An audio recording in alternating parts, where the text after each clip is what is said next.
I'm Justin Dane with your rundown of this week's news. This week, the House passed Representative Sanfrani and Thompson's puppy mill bill.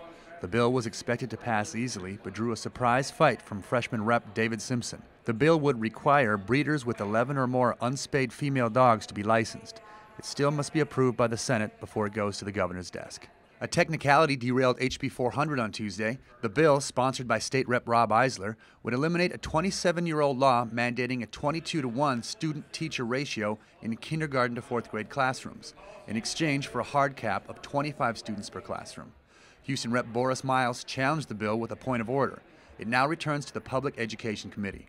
To clear up controversy surrounding the issue, President Obama released his original birth certificate Wednesday. But that's not good enough for Tyler Rep. Leo Berman. Berman, who filed a birther bill this session that would force future presidential and vice presidential candidates to show their birth certificate in order to get on the Texas ballot, said he has many new questions about Obama's birth certificate. I still have other questions since both hospitals in Hawaii that were there in 1961 when he was born have denied that the president was born in either one of those two hospitals. This birth certificate today says that he was born in the Kapiolani Obstetrics Hospital in Honolulu. But why haven't they said anything about this before? Why isn't there a plaque on the hospital, for example, to show that the President of the United States was born in this hospital? Also this week, the Texas House approved new political districts. The new redistricting map will change political composition in Texas House races across the state. Democrats made attempts to overhaul the map to increase the voting power of minorities, but were overpowered by a 92-52 vote.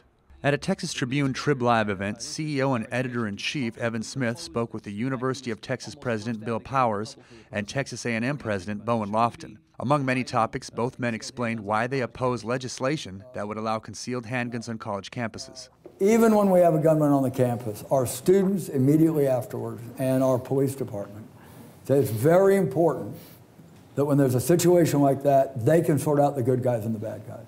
It's going to be very dangerous for somebody to have a visible gun in a situation like that. Dr. Lofton, the Aggie perspective on this, please. You are for this or against this?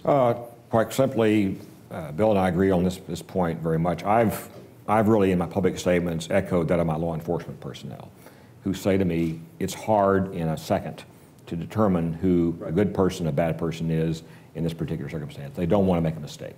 And the budget seems to have stalled in the Senate. Finance Chair Senator Steve Ogden needs 21 votes to bring the budget up for debate, but says he still doesn't have them, largely because of questions in the upper chamber over using the rainy day fund to finance it.